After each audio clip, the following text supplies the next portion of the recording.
Welcome to Signal, the podcast that raises your frequency. I'm Mory Fontanez. And I'm Melissa Grushka. And today we ask the question, does intuition only exist in humans? Fascinating. Hi, Bean. Hi.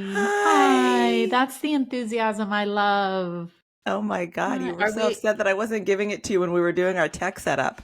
We were doing our tech setup, and I do like to be honest that we did take a couple weeks off of recording. So it is really nice, even though we're releasing. We took a few weeks break, so it's really nice to see your face. But when you first came on, really nice. I didn't feel like you felt like it was really nice to see my face. Here we go. Didn't you miss us, guys? And Bean asking me if I love her?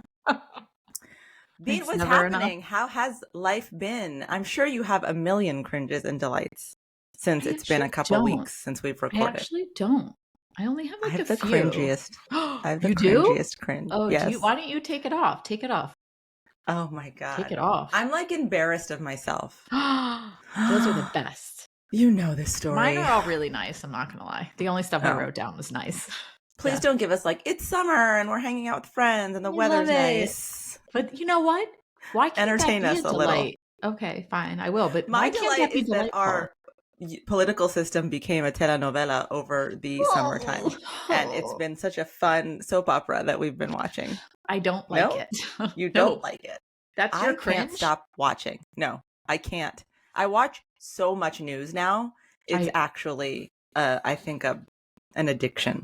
That's really funny because I have actually gone the other direction due to los telenovelas. I can't. I physically, I feel like overloaded and overwhelmed. I can't.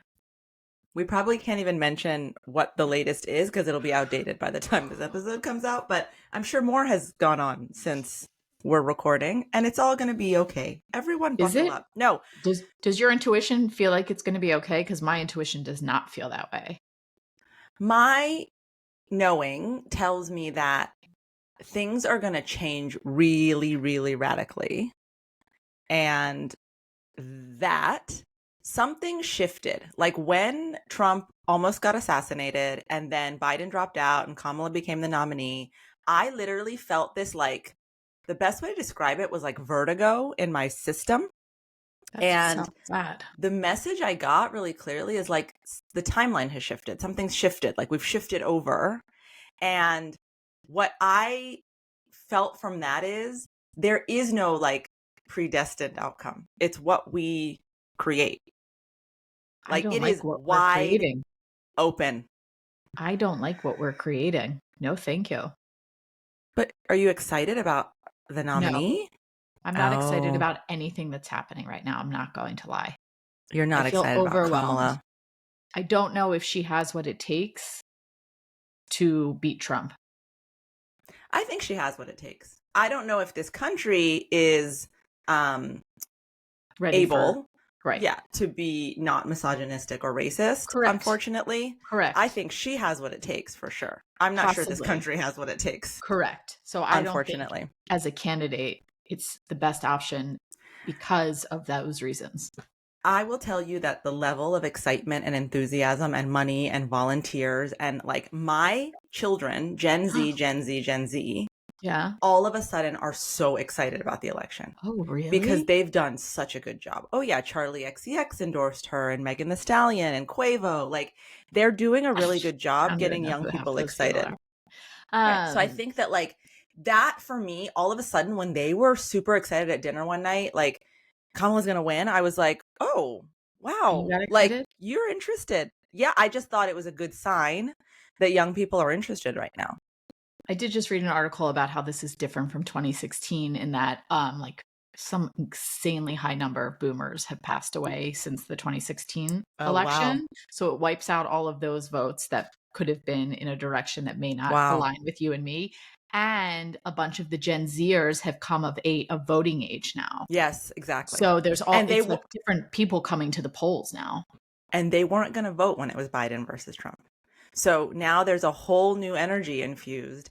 This is my point. When you ask me what I feel intuitively, if we do not have hope and excitement, we're not going to win. But if we can hold on to this hope and excitement, there is a chance that manifests into something real. That's what I felt. I'll do my best. Is that your But that's cringe? not my cringe or my delight.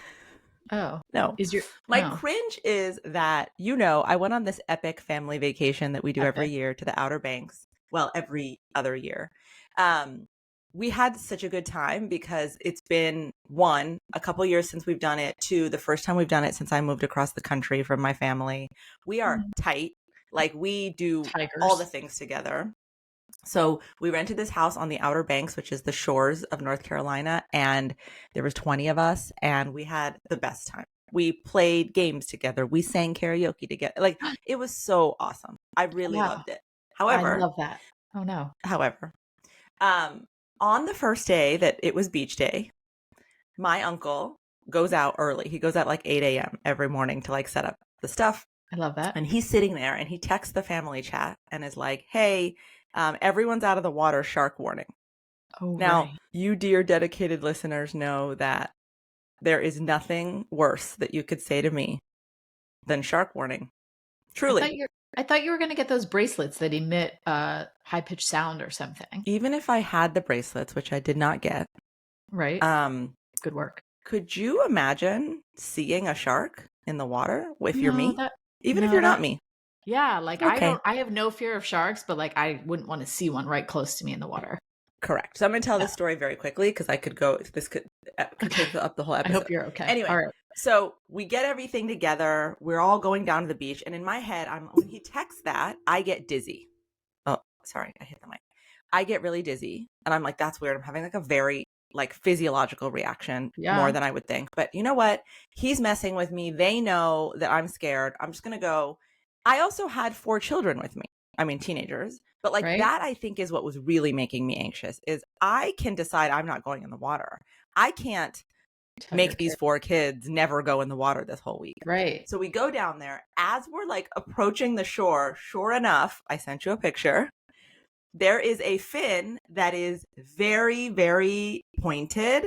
Triangular? It's not with a bunch of other fins like dolphins are. And it's like kind of swimming around. It looks like it's fishing. But I mean 20 feet in front of us. It's fishing not for way you. out. That's so nice. Not binoculars needed. Right there. Right there, there is a pointed fin going back and forth in front of us. And when I tell you, got so dizzy that I got severely nauseous and started weeping, like openly crying in front of the children. Had zero control. It was so ridiculous. The kids are then now not even looking at the shark. They're kind of looking at me like, oh my God, is she going to have a panic attack? Anyway, we're watching this thing go back and forth. I'm crying. My brother comes over. He's like holding me. I'm like, they can't go in the water. They can't go in the water. He's like, no one's going in the water. Everyone relax. This guy comes over, lifeguard. He's like, can you believe it? We're like, I can barely hear him because I'm not conscious. And he's like, I mean, that's one of the biggest manta rays we've seen out here. It was a manta ray. I didn't know manta rays have shark fins. So they don't. You know what it was? It was one of its wings. Just sticking up? Like, no, like it's swimming. Up. So it's like think about it going sideways and one of its wings sticking out. Then going the other way, one of its wings sticking out. Now, I don't want the kids in the water with a manta ray either, but I wouldn't have had that kind of completely irrational reaction because I don't have a phobia of manta rays. But are manta rays dangerous? It was massive. I'm looking them up right now. I need to get a real visual. That's how Steve Irwin died, Bean. I thought it was a sting in the chest by him. Yes. Is it right? Not the same thing? Yeah. Is it the exact same thing? Anyway, we'll clarify later. But so that is why I am going to categorize that as cringe because I lost my shit. I was not able to be a rational, normal parent. And in the end, it was a manta ray. And the kids laughed at me all day long. But you have a real fear. I feel sad hearing this story. Yeah, because I can feel it in you. I don't like that. Actually always try to tell people that it is way bigger than just I'm scared of sharks, which everyone is. It is like it is physical. And I even surprised myself. I could not believe I got nauseous and like what about some EMDR, some good old EMDR? I'm going to. Yeah. Yes. I've told my friend who does EMDR. She's like, we're on it. Yeah, totally. It was bad. Great. Ooh. So that's me. What do you got? Actually, it actually ties into the topic of our episode today. So I'm glad I spoke about animals. What do you got?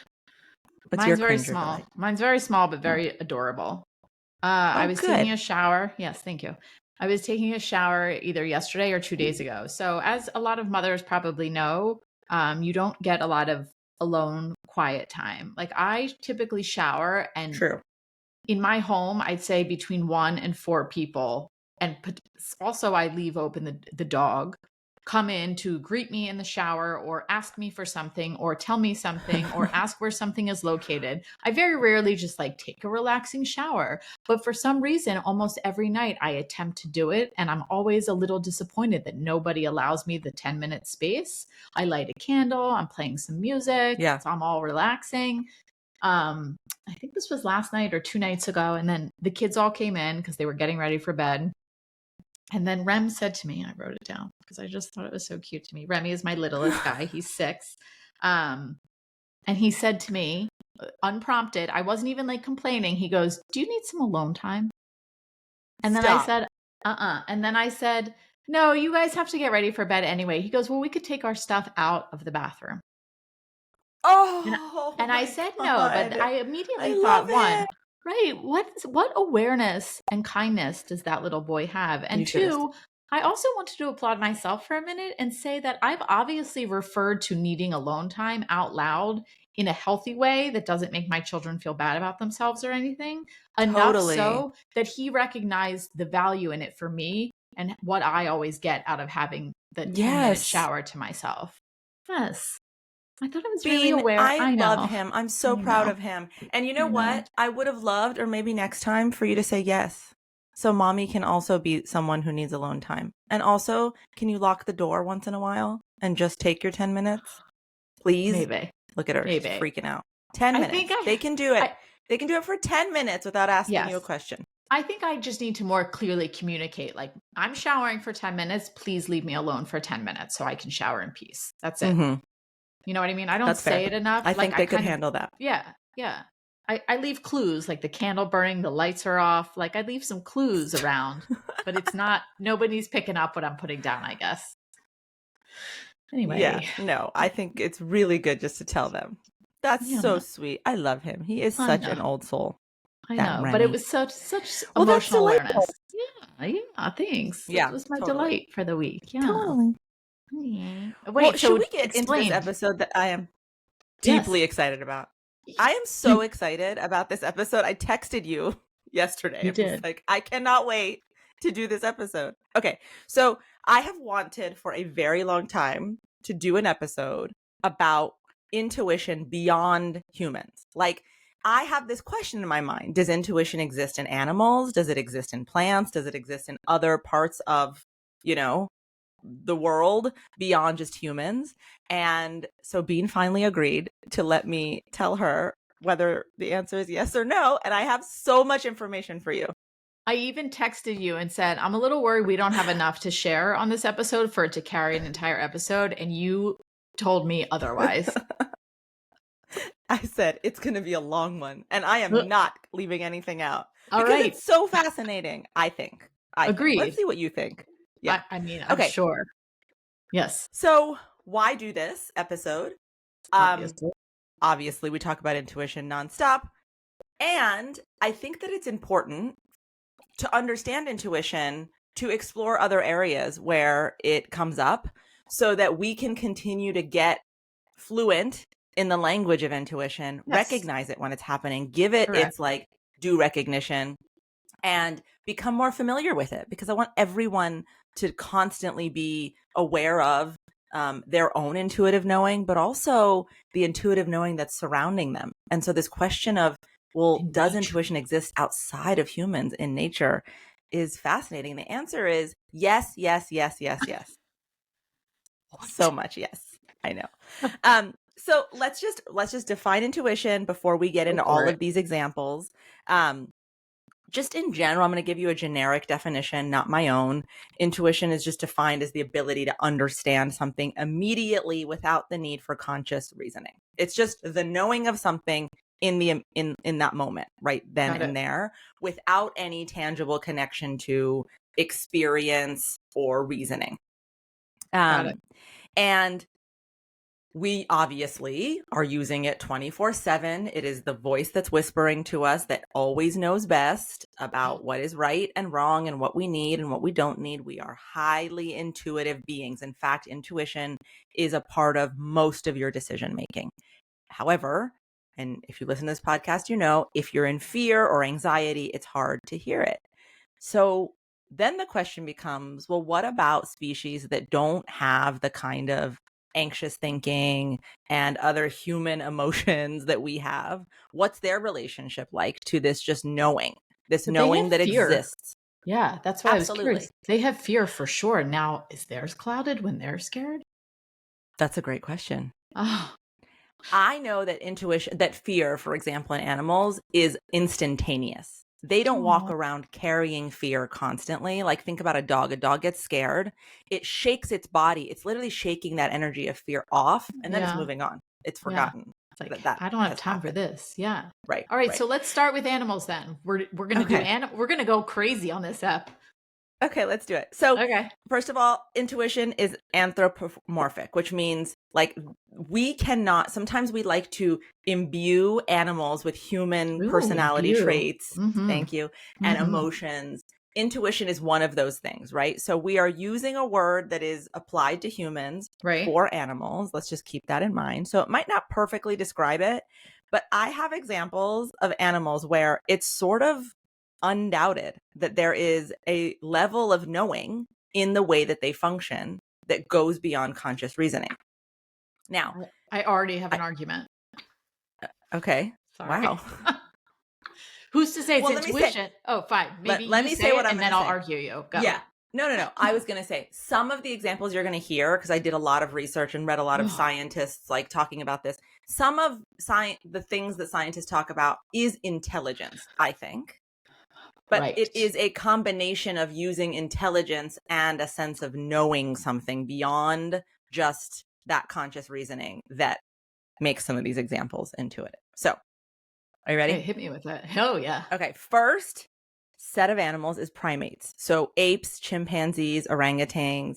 They show signs of intuition mostly in social understanding, but also in the Oh, way that they have learned to use tools to make things happen. And yes. so the examples I'm going to give you are not them being shown how to use the tool. The Right. examples are the tool is there, the problem is there. There is a putting together of how do I make this occur to solve a problem. So Okay. there is a study in the early 20th century by Wolfgang Kohler, and they call these the Kohler apes, where it showed that chimpanzees could solve problems intuitively. So, for example, they were observed without being shown how, stacking boxes on top of each other to reach a banana, or using sticks to retrieve objects that are out of reach. And so, what Wolfgang Kohler said is that the thing that was interesting about this is that there's a form of insight that is immediately used rather than trial and error. They weren't like Oh, trying to trying out. figure it Right. out and then they finally stacked the boxes. It was like, I A know, knowing. I know. a The knowing. one monkey was like, "Follow me." All I have is Exactly. visuals right now. Yeah. All these friends working together. Ooh, it's great. The intuitive life coach of the monkeys was Yeah, like, I know what to totally. do. I know what to do. And they were like, Um, okay. There's another theory that goes with primates' theory of mind, where some primates exhibit behaviors that suggest they can understand the intentions and perspectives of others. So, for Oh, no. example, chimpanzees have been shown to deceive others How or hide rude. their food to prevent it from being stolen, which is indicating to scientists this intuitive grasp of others' intentions and thoughts. This Yeah. sensing of, I need to hide this from you because I can sense that you're going to come and take Try this to from grab me. it. So that's a intuitive knowing. And then Right. this one's going to come up over and over again every animal I talk about, but empathy. Showing empathy and emotional intelligence is connected to Dogs. intuition. I know you're going Dog. to die when I get to the dog part. Oh. I know. Primates often display empathetic behaviors like consoling others in distress. Oh. If they see another primate or even sometimes humans that they bond with in distress, then they're seen going towards them, being near them, which is demonstrating an intuitive understanding of others' emotions. I'm going to have to do like a cap cut of all the faces I'm making throughout I know. this. There's so much sweetness. I've only It's have too much. it's too It's a much. My lot head of might sweetness. explode. Yeah. You're not going to like this other group, but I really Ooh, think this how is one dare of the they? most intuitive set of animals, which is cats. Ugh, I believe it. I believe it. She says with a disgusted look on her face. I like all animals except cats. No, I like some cats. There are some You the like cats. my cats, right? Yeah, your cat's all right. I like cats that act like dogs because I like dogs. I think cats like Right. just really don't give a shit. That's the deal. Like they They don't do come give a across shit. like they don't. They do. Yeah. And I actually think it's because they're so good at reading energy. Like I think that they don't like it when you are desperate for their attention. I'm not They're too desperate. cool. Right. They're too That's what cool. I'm saying. They come across Yeah. almost like they are better than me. I'm like, "Cat, we're the same here. You and me, we're just doing our best." Well, they are better because they're more intuitive. Here are some Oh, all examples. right. So, one, cats are very much known for reading human emotion and Yeah. sensing when their emotions are sad, happy, angry, and Oh, responding accordingly. So, for example, they'll seek out a sad or stressed owner and sit with them. I will never forget, we had a cat named Malus, Malus the cat, when I was Malus. younger. And my sister had just, her boyfriend, she and her boyfriend had just broken up. She was like 17 and she was laying on the bed and she was like quietly crying. There was like just tears coming down Oh, her face. And sorry. Malus was playing with me and just like looks up, jumps up on the bed and goes and sits on her chest and just like licks the tears off her face and just sat with her. Ooh. And the chest is a place where can't you push when you're like Yes, in exactly. somatics? Somatically, exactly. Yeah. So I like when I read that, I was like, that's true. I've seen that happen where the cat immediately sensed this emotion. They also can read body language and adjust their behavior. So they will avoid people who seem tense or angry because they can intuitively sense maybe that's what it is. I'm You like, have too ugh, much cat. And they're anger like, ugh, towards human. exactly. So that they will seek affection from people who energetically feel open to them and avoid people who seem tense or angry. This one is mind-blowing. When I learned this before this research, but it blew my mind. Their vocalizations, like meowing, Yeah. are a vocalization they've developed to get human attention. It was developed for humans. Like I've heard wildcats meow. Have you? Meow? Like a house cat? No, like there's feral cats and they are like, wow. But that's in their species. Feral cats are still coming from a domesticated species. They're not True. wild. That's Yeah. correct. You don't hear animals in the wild meowing. You don't? No, because these vocalizations like meowing, hissing is a little bit more wild, but even they use different levels of their purring to communicate with humans specifically. So that means they intuitively modified their vocalization based on the response they got from their owners. And that species developed meowing over time out of Can an we argue? intuitive. Yeah, Can I argue yet? Are you ready you for can me? argue whatever you want, please. Okay, but isn't this also can't this be attributed to in some ways survival of the fittest? Like Totally. not intuition. Like these cats meowed, people paid more attention to them. They got better fed. Then they had more babies who also meowed. You know what I But mean? how did they know to meow to begin with? And why does survival of the fittest not include an intuitive Oh, sense? I like that. Yeah, I'll I do that. agree. It's survival of the fittest, but I think these Could species are be. using a form of intuition and instinct and Instinct. intelligence. What is instinct versus intuition? Riddle In me my that. book, Yeah.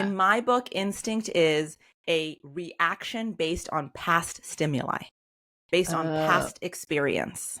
oh. I feel If like yeah, okay. All right. it's a Yeah. biological, physiological reaction in your Yeah. system as a species based on passed down stimuli.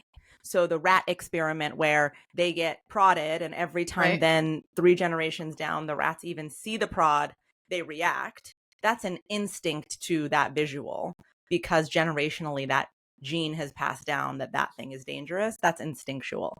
Intuition is a present knowing that is not connected to past or experience. It's just a knowing that drops in. I feel bad for those rats. This is the I many know. faces of Melissa The during the many animals episode. I know. I knew this was going to be an emotional roller coaster for It you. really is. Okay, so, and then finally, the other thing that's really wow about cats with intuition is their navigational skills. Have you heard these stories about like cats who get lost and then like will traverse the country and find their way back? No, how do they do it? So they're known to find their way home over long distances, which shows this intuitive navigational ability. It is also based on their very acute sense of smell, hearing, memory. Right. But it's a blended concept of, yes, they're using that, but there's this intuitive navigational knowing that they're using too. There was this story I found in the 50s about a cat named Sugar. She was a Siamese cat, traveled 1,500 miles from Anderson, California to Gage, Oklahoma to return to her owners. How did she get there in the first place? She was given to a new family in California, but she was like, no, I want my original owners. So she went from California to Oklahoma and found her way back to her owners. What a badass bitch. Wow. Right? Impressive, Sugar. I know. Okay, I have so many more animals. Dolphins. Oh, I totally could get down with that. Yeah. Dolphins was the one when I was doing the research, I thought, did you say I could totally get down with that? Like dolphins being intuitive. It makes total sense. They're very intelligent. What? Oh. So you feel like that when they're intelligent, you can ascribe them the trait of intuitive. I see how that sounds. Like, why can't you be intuitive and not intelligent? Like, why should they go hand in hand? I guess maybe with greater intelligence comes greater awareness, comes greater intuitiveness. I actually think that we see intuitive knowing as intelligence sometimes. And it's incorrect, you're saying? I'm not saying it's incorrect. I'm just saying we don't label it correctly. Like, I think sometimes when someone knows something, we're like, wow, they're so smart. Rather than like, oh, they're so intuitive. Like, they just knew that. The dolphin is not smart. It's actually just highly intuitive. They are highly intelligent too, but yes. Idiots. Intuitive morons. Sorry, dolphins. So, a couple of reasons why dolphins fit in this category. One, they are one of the animals that live in really complex social structures. So they live in these intricate social groups with strong bonds and hierarchies. And their interactions involve things like cooperation, role differentiation, like a hierarchy between, this one is the leader, this one is the follower, and even alliances in dolphin pods. I would be your dolphin friend. Would you? Would you be in my alliance? Man? Yeah. I would always. Be aligned. I find you in all species. Of them. In every species. So what that suggests to researchers is just an intuitive understanding of social dynamics and developing these social dynamics over time. Freaking adorable. Empathy is another big one with dolphins, showing that they support injured pod members, but also supporting humans in distress. Lots of stories about people who are stranded and dolphins surrounding them to keep sharks away. For reals? For real. I love that. What a dream. So it's really implying this intuitive grasp of the emotional state and needs of others. Empathy is an intuitive knowing, for sure. So anytime you hear empathy in these animals, that's what it is. Echolocation was something that came up as having to do with intuition in dolphins, in that, they use echolocation to navigate and hunt in like murky waters. Yeah. But it involves emitting a sound wave and then interpreting the returning echoes, which researchers are saying, like, in the species evolving over time, that required this intuitive process of like sophisticated, not only cognitive abilities, but like interpretation of what it means. Echo they're getting back. Yeah. I mean, that applies to a lot of animals, right? Like a lot of animals have their own styles of communication that have developed over the years. I quickly am noticing our prince ducks are aligned. Here they are. Oh, look at that. They're next to each other. They're right next to each other. Can we hold it in our hand? Wait, mine looks so much brighter than yours. Yours really does. Wow. You're in the bright light. I'm in the dark dimness of the East Coast. Oh, finally, my light is bright. For those of you that are just tuning in, Bean and I have matching rubber duckies that are dressed as Prince behind us. Because we love check Prince. us out on YouTube. Okay. All right, good All plot. Nice right, a plot. few more animals, but I have other things. I have other Oh, species. sorry. Keep going. I'm ready for dogs. I'm not gonna lie. You know, it's my Okay, fave of well, faves. it's next after this one. Yes. Elephants. Oh, my second. Oh, elephants might be my favorite. Elephants, monkeys, Are they? dogs. Elephants might be my fave. Elephants? I love that Why do they you love are them? because they're a matriarchal society, which I think is just Mm-hmm. badass. I think they are the freaking cutest animals alive. I think they're So like these cute. gentle giants. I love the way that they take care of each other and they move together in communities. I just think they're amazing. They are amazing and they are intuitive. They show empathy and social intelligence. They also actually, I didn't know if I thought this was intuition, but this was brought up a lot. They recognize themselves in mirrors. There's been like research studies where Uh-uh. they show signs of self awareness They're because like, they oh can shit, recognize that's me. themselves. They're That's like, me. I girl, look you look good. good. I also saw a really cute video recently where this guy who it was working at like an elephant sanctuary had to go away for like a year or something to deal with some family stuff and came back. And all the elephants came through the water with their trunks like, because they were so excited to see Oh, him come back to them. It was that's so really sweet. Have beautiful. you seen that with that lion guy on Instagram? Where he jumps on them and hugs them. Yes, and they're huge. They're Oh my such God. loves. Yeah. It's crazy. Anyway, so I think the thing I'll just say about them, I'm not going to keep saying empathy. Empathy comes up for all of these, is artistic abilities. Oh yes. Some elephants have been trained to paint, I've seen it. which demonstrates an ability to engage in like creative and abstract activities, which hints at an intuitive understanding of patterns and aesthetics. Of Like, why course. would they know that? How do they know that? Because they're adorbs. Adorbs and intuitive. And then this is another communication one, which again, I would be very comfortable if you argued that the communication ones are not intuitive, but Oh, interesting nonetheless. Elephants can detect and interpret seismic signals through their feet, which allows them to communicate and sense distant events intuitively. through their So feet. through their feet, Cutest Bean can't feet. handle this It's episode. so cute.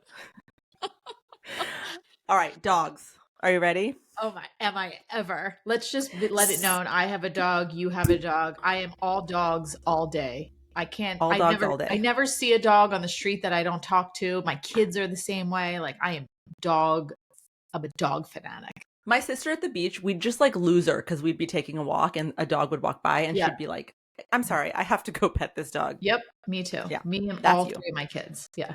That's you. Yeah. So their intuitiveness really has to do with how attuned they are to human emotions, which is why we have such deep, entangled relationships with this species.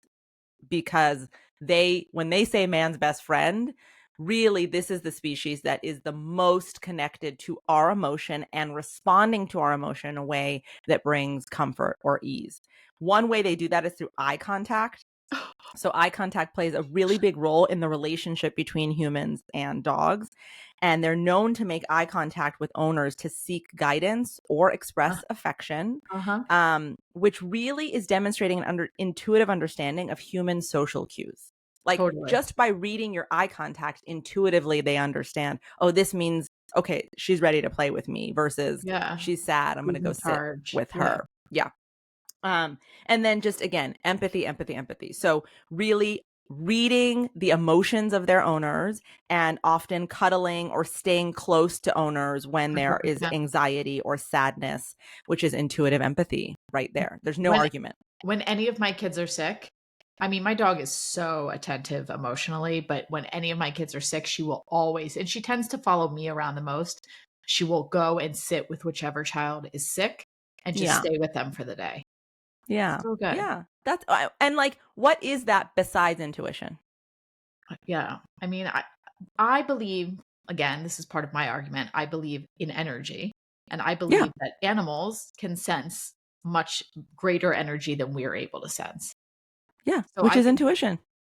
is that, yeah, Yeah, okay. I thought it's just a absolutely. knowing, not a sensing of like someone else's energy. It's not What's the just like, difference it doesn't between just sensing arrive and in my knowing? soul. Like you're getting a cue from that energy over there. Like Yeah. the cue is I don't feel well. This energy of unwellness. And the dog was like, oh, that human must be unwell. I'm going over. The dog didn't How do just you like out of detect that nowhere. though? I don't. It's not based on intelligence. It's not based on past experience. How do you detect the sadness from the human? I think it's an energy that they are able to interpret that we cannot as humans interpret all the time, or we don't Well, see, or we don't feel. We do to an extent. Like I can be yeah. around you and know if you're sad or mad just by sitting near you. It's not my intuition though. It's like Oh, me interesting. understanding you enough and picking up on the energy in the room. It's not just a knowing I have. I'm things are factoring into my decision to Oh, I say. see. You're putting intuition in this category of like it just drops in for no reason. Sort of, or like it's just a Got it. knowing and you have no reasoning for it. Whereas there is Got sort it. of a reasoning for the other ones, I think. Got it. So in Thanks. my definition of intuition, sensing other people's emotions is intuitive because there is no past experience. Well, I mean, there's past experience that can tell you about a person. But if Right. someone is sad that you don't know very well and you can feel their sadness, that's an intuitive ability because it is a knowing about something Right. that is unseen in that moment. It's just a Yes. deep knowing. Yes. So I put that in the intuition category. You All can right. call it sensing. Okay. All right. Thank you. Birds. I have two more animals. Ooh, that was Birds. it. We're off of dogs. Can we talk about how they make service? Sure. They're great service. But I mean, I Well, feel like because of their empathetic response to anxiety, they make excellent service animals. you spoke more heartwarmingly about the other animals, and you just kind of glossed right over the dogs and I'm all of their sorry. amazing abilities and their unconditional love. And I guess we're not just talking about why we love dogs, Right. right? But That's you not this can. I episode. can give you a minute. We should just do a whole episode on dogs and how they'll do anything for you, and all they want is to be loved and some good Yeah. food. Great. And Great. play. Sounds Yeah. good. Guys, let us know if you want an episode of Bean talking about how much she loves Or if dogs. anyone feels like they want to talk to me about dogs, you can also reach us on the Signal with Mory and Melissa podcast. Signal with Mory and Melissa on Instagram. You could just DM me and we'll go back and forth about our love of dogs. Please do that. Please. So she has someone to talk to. Because Mory doesn't care. All right. Anyway, I mean, I love them. Yeah. Birds. Sorry. All right. So birds, I feel like there's one behavior in birds that I often connect to intuitive knowing, which is migration and their murmurations. Have you ever like watched a murmuration of birds? Do you know what that is? You know what that is. No, I don't. But when you're looking in the sky what and I suddenly didn't know on this What? week's that came out this week, which is a while back when this comes out, I didn't Yeah. know about it was our ancient spiritualism episode, the whirling dervishes. Dervishes. My parents listened to the episode and said, "You don't know what that is," and they were mortified. Are they going to also be mortified that I don't know what murmur? Probably. All right. You know what it is. You probably just didn't know what the word is. It's when you look up at the sky and you see like a black cloud and you realize they're birds and they start to make shapes and patterns in their flight patterns. And it's like mesmerizing to watch. And I always watch and I'm like, how do they know what to do? Like, how are all of them correct? Right. So that is an example actually that came up of patterns, migration patterns. They also said this is with whales and butterflies, but this and this is going into instinctual too. An instinctual, intuitive migration pattern that they follow that is this unspoken connection between them that makes them do these beautiful murmurations and also migration. And also in migration, it allows animals to travel thousands of miles to specific breeding or feeding grounds, guided by an innate sense of direction, and then sometimes also influenced by the Earth's magnetic field. See, but there it is. There it is. That is again, I'm going to be an advocate for it doesn't have to be one or the other. It doesn't. And I have to say, sometimes because I am new on my spiritual journey and what I believe and what I don't believe, I feel like I'm newer to it.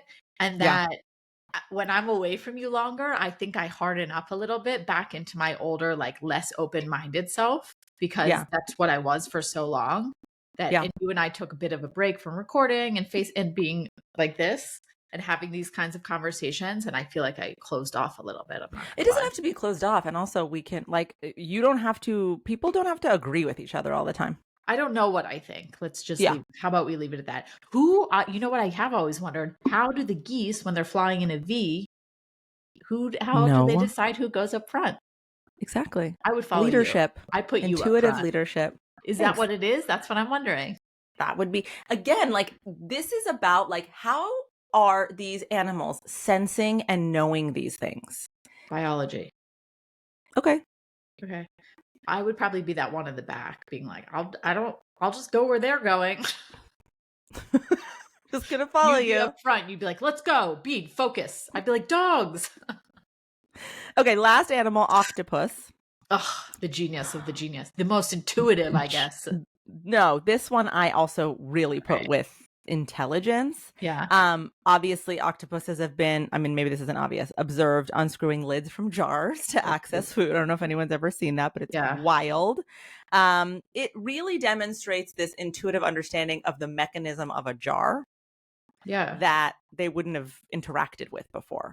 So again, it's this knowing that occurs in escaping enclosures, this ability to escape from enclosures by squeezing through small openings, which some researchers say is an intuitive understanding of their physical environment and their own body's capabilities. And some octopuses have actually, there's numerous stories of octopuses escaping from their tanks in aquariums and navigating complex routes to return to the ocean or reach other tanks, which demonstrates like spatial awareness, yes, but also this like intuitive problem solving that exists within them. They really are. Have you seen My Octopus Teacher? No, I haven't seen it. It is it so good? Must. Yes, it's such a great documentary, and they are just genius creatures. I will watch it. Okay. That's the end of the animal portion. I just want to ask you, which of the examples I gave you felt the most intuitive? I don't know why, but elephants. I couldn't tell you why. Oh, interesting. I think, and I've always been so drawn to elephants. I don't know what it is about them. I just think they're Elephants so is the one where you were able to be like, this is intuition, not just intelligence or biology. I don't know why. Yes. That's how I feel about them. They feel like these like, I don't know. Godlike creatures. Almost these godlike creatures. Yeah. Yes. Well, my favorite god in Hinduism, Ganesha, is an elephant. Well, there you go. What about you? What about what was the most all of them? I was like geeking out over all of this stuff because I, again, like felt like there's so much of this that we need to understand better. Yeah. We don't know. Agreed. And we don't how know. Beautiful that there's this just sense of knowing that these animals have about so many different things. That to me is their intuitive knowing mixed with their biology and their intelligence, which I think is what survival of the fittest is. It's a combination of all of those things. Totally. Yeah.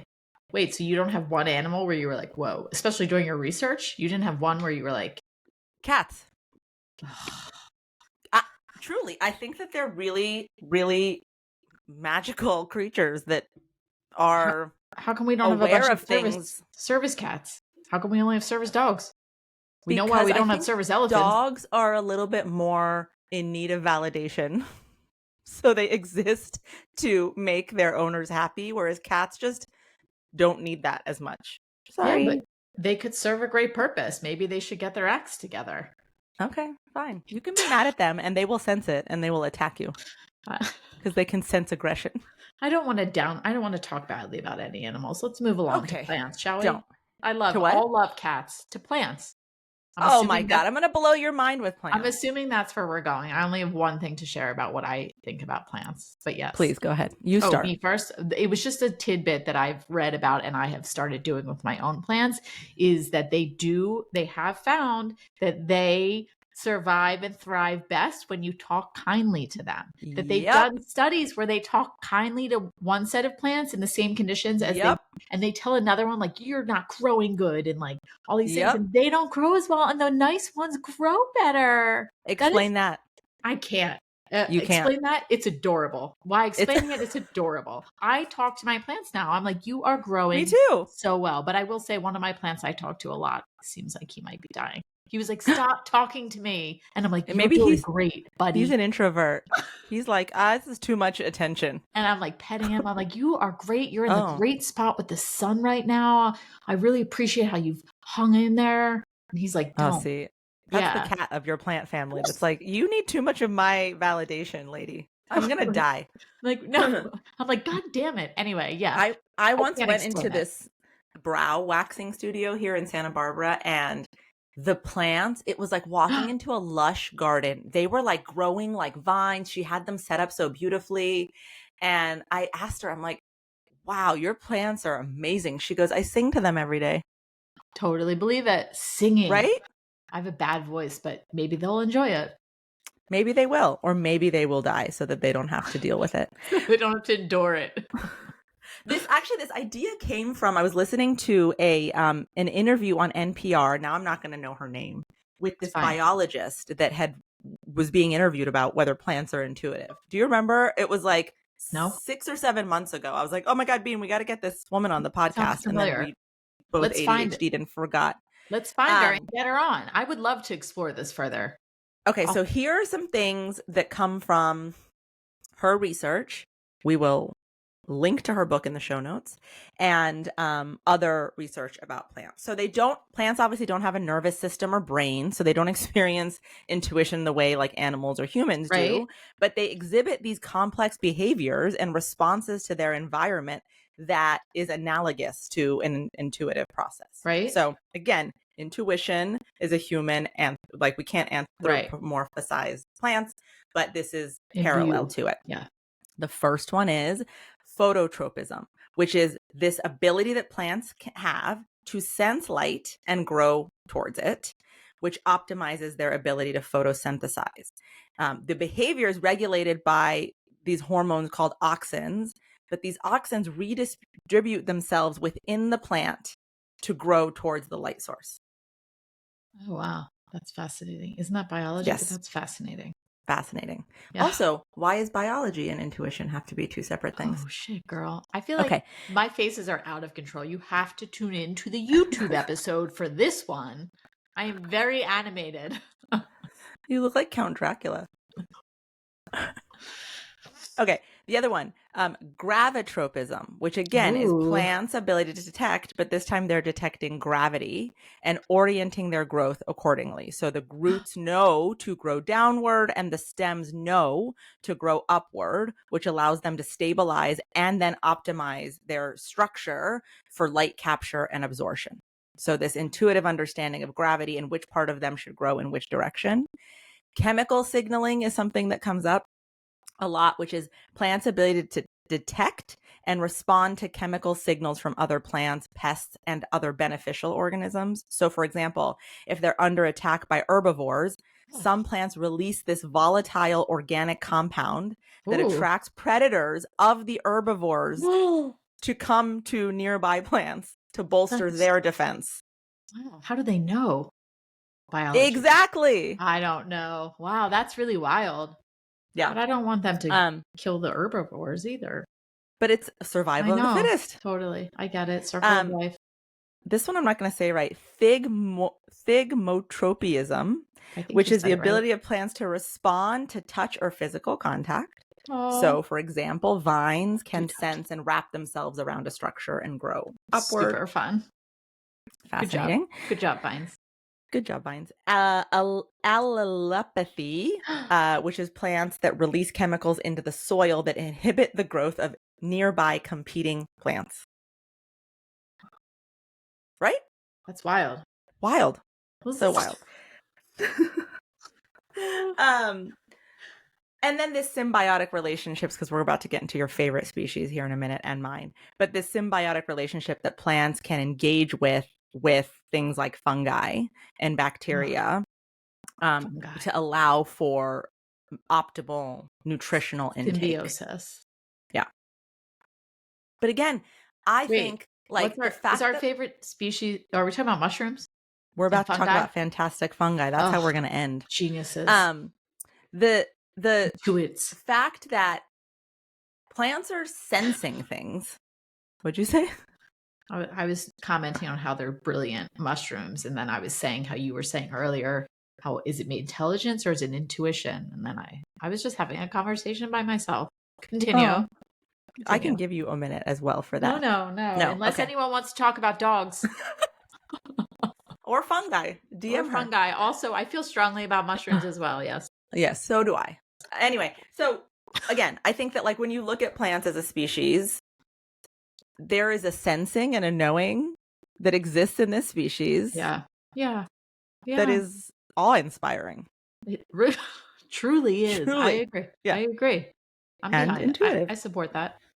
I All support right, so you. because it's our collective favorite species, we're going to end on fungi. Okay. There is a film called Fantastic Fungi. We Ugh, highly recommend it. It's also highly. beautiful. It's really Beautiful. beautiful, like to look at.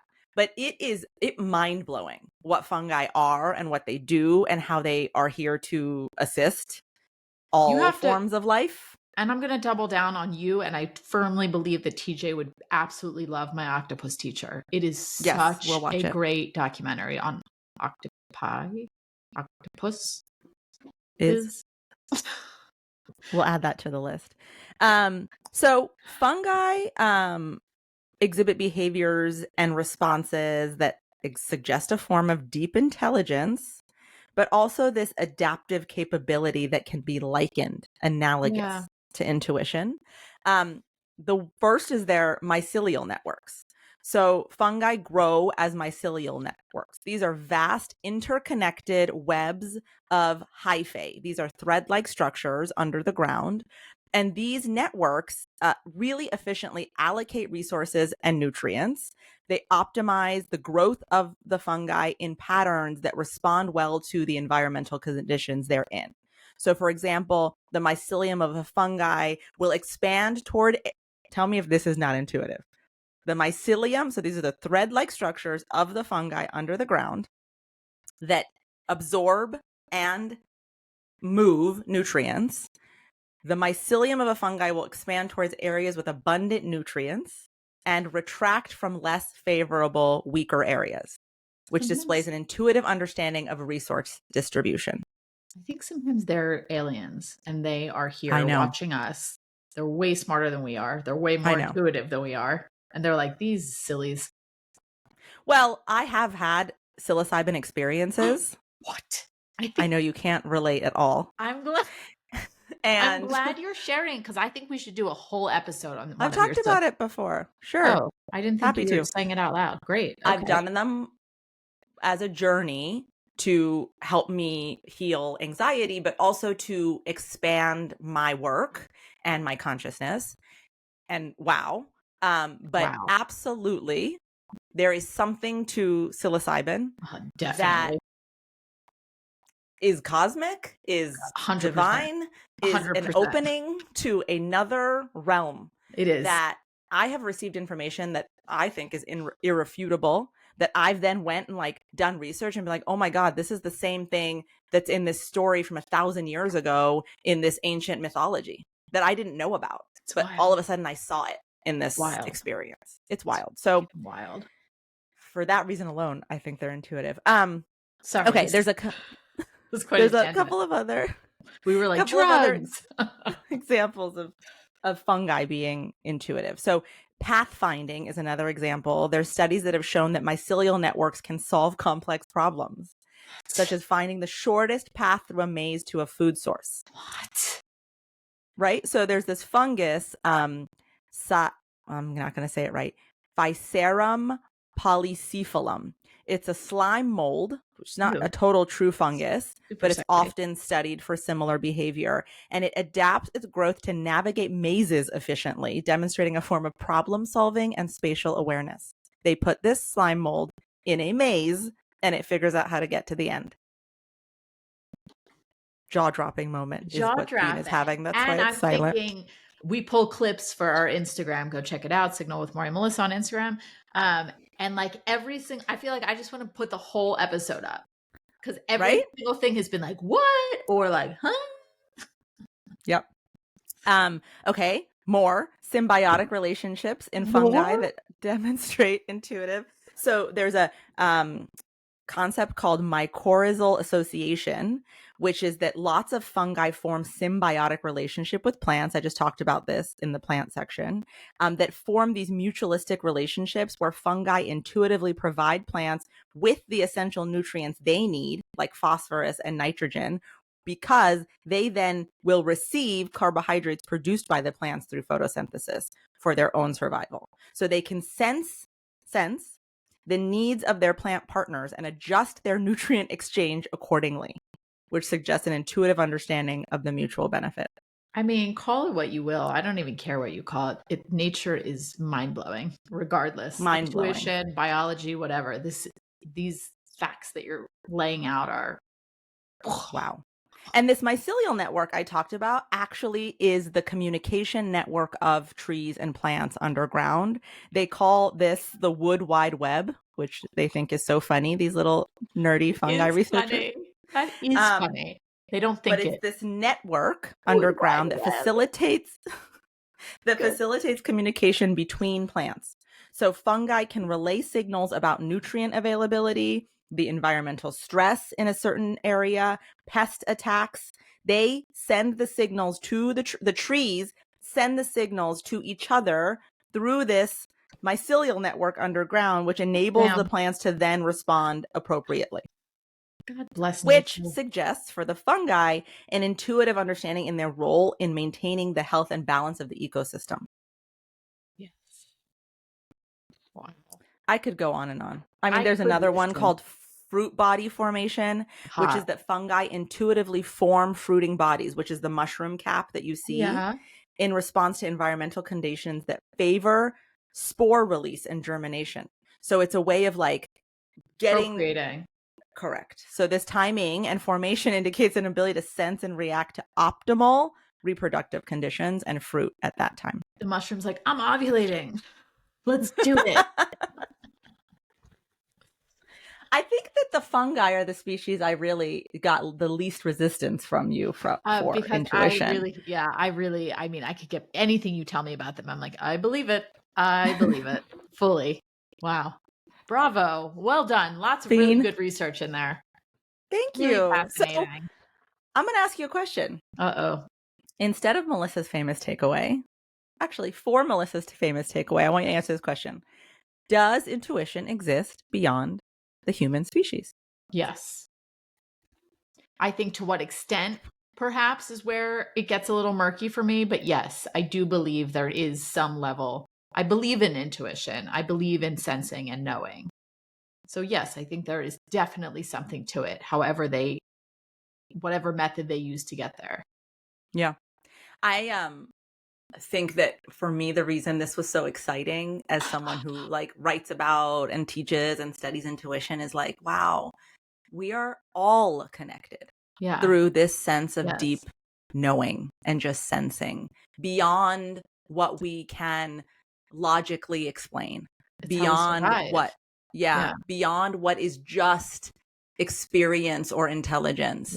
This sensing, this knowing is such an incredible ability that so many species have, and we know very little about it. Like, I am just excited for us to understand intuition better across the board, because it's I mean, is it anything short of magic? No, I would love to hear, in fact, I would love to hear like a scientific basis for the plants that grow better when being spoken to more kindly. I'm just curious. Okay. We're going to find that plant person and invite them to our show. Yeah, for sure. I would love that. That would be a full mouth open episode. Yeah, you would be saying nothing. I wouldn't feel I'd have to carry that whole episode. Well, Bean, thanks for listening and allowing me to make this episode that I've been wanting to talk about for so long. It was great. It was really great. Good. I was concerned we wouldn't have enough, and now I feel like we didn't have enough time to cover all the bases. I know. And this is probably going to be one of our longest episodes, but I hope you guys enjoyed it. And if you did, please always remember that sharing this podcast with your friends and family is the best way to support us, or as Bean says, is caring. So please share and give us a like or not a like. I always say this, give us a review wherever you're listening to this podcast. That really helps the podcast perform better and get to more ears. And until next week with a new episode, have a great week. Bye. Bye.